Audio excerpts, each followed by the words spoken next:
Make sure you guys hit the subscribe button if you guys are enjoying the content that we're throwing up. And make sure you guys hit the like button if you enjoy the video. And yeah, let's begin.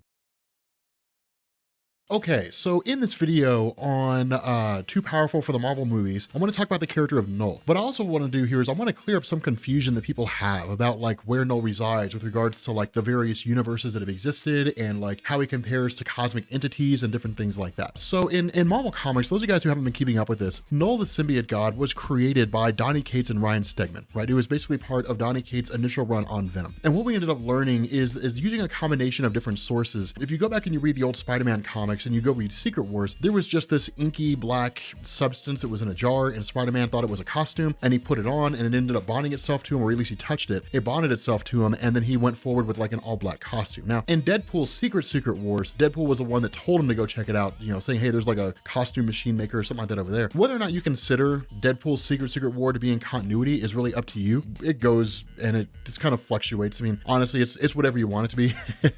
It's a Deadpool story, so there's really, it's whatever you want the continuity to be there. But the fact remains that following that, of course, we, you know, as most of you guys know, Peter Parker cast off the Venom symbiote, and then it bonded itself to Eddie Brock, and then because it felt betrayed by Peter, who cast it off, both the symbiote and Eddie went forward as Venom, the villain, and then that led to like the creation of Carnage and so on and so forth. But what ended up happening is years later, right? I mean, this was probably 3 years ago or so. Brian Michael Bendis came out and started his run on Guardians of the Galaxy, and he had a story called Planet of the Symbiotes. And what we ended up learning is that Venom is essentially the exception to the rule. That the way this worked is you had a planet full of symbiotes, and the symbiotes themselves were basically like space knights. They would bond themselves to a host, and then they would go forward and they would be protectors around the universe. Now you follow that into Donny Cates' run, and then you get Knull the Symbiote God combined with Brian Michael Bendis' run, and you get the whole story of the symbiotes. And so the way this played out, this is where the confusion resides, is the way this played out is that in the beginning, all you had was Knull. Now, the way this works is that when it comes to universes and multiverses in Marvel Comics, every time a universe is destroyed, or every time the multiverse is destroyed, everything resets. Nobody really goes forward knowing what happened before. The only exception to that is really like Galactus, who lived from his universe into the next one, the White Phoenix of the Crown, assuming the entire multiverse is not destroyed, and then like those individuals who survive through the events of Secret Wars. So like God King Doom and like a handful of others like Reed Richards of the Fantastic Four and his son Franklin Richards and Susan Storm and so on and so forth. But that usually does not happen. Secret Wars was the exception to the rule. Under normal circumstances, a multiverse ends and then it's recreated. Presumably all life is recreated in the same fashion, but nobody knows anything about the universe that came before, right? So as a result of that, when it comes to Knull, the only logical assumption to make is that if he predates the current universe, then it means that Knull has always existed. In every single universe, Knull basically existed in the space between the universe's formation, right? So you end up having a universe destroyed, and then there's an amount of time that passes until the universe is remade. Knull resides there. He's basically born in that time period. And so when the new universe is made and the Celestials start populating the universe with like galaxies and solar systems and planets and stars and so on and so forth, then like the battle ensues between Knull and the Celestials, and there's no reason to believe that it hasn't happened before, right? It's like the Battlestar Galactica thing. All this has happened before, and all of it will happen again. With regards to the way this is kind of explained at the moment, when the Celestials appeared following Knull's debut or Knull's creation or what have you, however it is that he manifested, because we're never given an explanation of how it is he comes into existence, but regardless, when the Celestials entered into, you know, kind of came into existence in what was basically this yawning void, this massive expanse of just nothingness where the universe would eventually come into existence, when the Celestials started creating everything in the universe, then Knull started freaking out because they basically intruded on what he deemed to be his territory and then started messing with everything. And so what happened was a massive battle broke out between the two, between Knull and the Celestials themselves. Now, Knull by himself was not really powerful enough to destroy a Celestial. Instead, what he did is he created what was called the all-black Necro Sword and then killed a Celestial and then absorbed some of the cosmic energy of the Celestial into the sword and then went forward and tried to kill more. The result was that he was ultimately defeated and then just kind of locked away, so to speak. And so following this, he ended up creating like symbiotes, more or less, you know, as a means to kind of expand his influence across the universe. That led into another conflict, and then he was ultimately just kind of defeated. Now, the issue with this is and the reason why I say defeated is because Knull cannot actually die, right? He's an unkillable being. He's a primordial entity. He's, you know, it's like Galactus, right? I mean, I guess he kind of can die, but the essence of Galactus would live on. In terms of Knull, he can never truly be destroyed. He can just be injured to the point where he has to retreat, and then he'll always end up coming back. Now, Marvel never really explains why, especially when you look at characters like Galactus who can be killed, the Living Tribunal, which can be destroyed, because you have beings that are far more powerful than Knull that can be totally killed and eradicated, but somehow Knull cannot. That's never really explained. It's just kind of the way things are. And so as a result of that, what you ended up learning is that with all the symbiotes that Knull had created, following his defeat, the symbiotes basically started coalescing around him and formed their own planet more or less. And that's where the planet of the symbiotes comes from. And because they were originally created to be agents of Knull, and they were basically bad guys with no real leader, with Knull basically recovering from his injuries and just kind of dormant, that led to the symbiotes basically developing their own organizational structure, their own kind of civilization and hierarchy, which is where Brian Michael Bendis' Planet of the Symbiotes picks up at. And so what you're talking about here is you're talking about a being that basically existed before all cosmic entities in the universe, right? So before like eternity came into existence, before infinity, before eon, and all,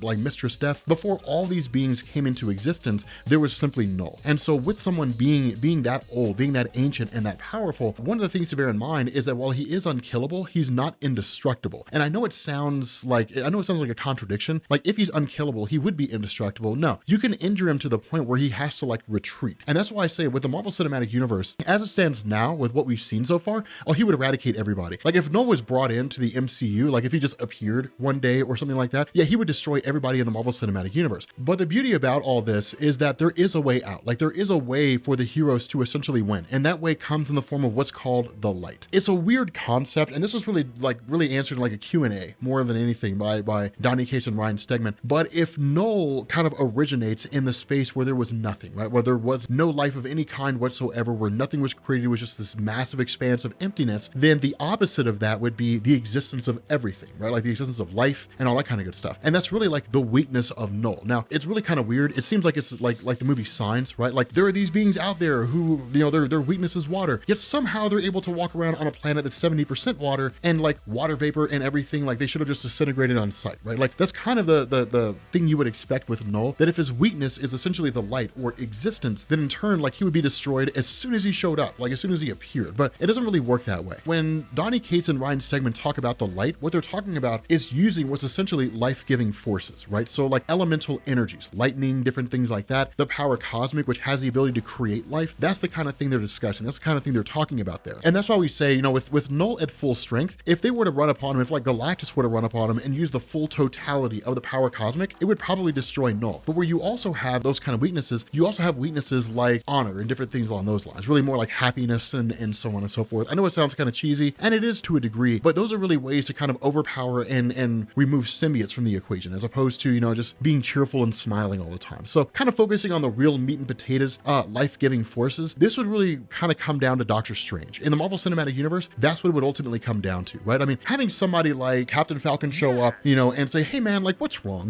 Why are you so upset? And like try to be his friend, Falcon would get destroyed. He would be like, okay, you know what, like you're done. And he would eradicate Falcon. But with someone like Doctor Strange, because of the kind of power he possesses and the magical energy that he wields, all he would have to do is flip through his book of spells or go to some place like the, the God Library or whatever it is, where it's like knowledge about every kind of god and being that exists out there. All he would have to do is travel to a location where he could learn the weakness of Knull and then in turn use that kind of power, right? Because when it comes to someone like Doctor Strange, he can tap into things like the power cosmic. And now it's hard for him to do, and Galactus has to allow him to, but he can tap into it of his own volition. It doesn't have to be given to him by Galactus. More often than not, he uses magical energies belonging to like the Vishanti or Sidorak or Dormammu or somebody, something along those lines, but he can tap into those kind of energy sources. But so long as it's an energy source powerful enough to create life that represents the light, then like Knull can be defeated. He can be pushed back. Now again, he can't really be killed. So all it would come down to is Doctor Strange essentially using the power he possesses to push Knull out of the Marvel Cinematic Universe and to throw him into some pocket dimension or something like that where he can never really escape. And that's it. The more I think about it, the more I think he actually kind of could work. Like as a villain, he could work in the Marvel Cinematic Universe. It would be pretty cool. But in terms of sheer power, like sheer raw power, he would overpower pretty much everyone. Thor using his lightning could cause an impact on him. I mean, that's how it worked in the comics.